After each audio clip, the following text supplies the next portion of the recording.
Halo, kami dari Stikes Bethesda ingin mengajarkan batuk dan bersin dengan cara yang benar. Cara yang pertama, saat batuk, gunakanlah tisu untuk menutupi mulut. Setelah tisu digunakan, buanglah ke tempat sampah.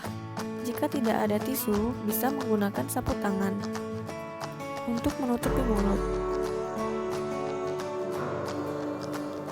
Cara yang kedua, saat bersin, gunakanlah lengan bagian dalam untuk menutupi mulut.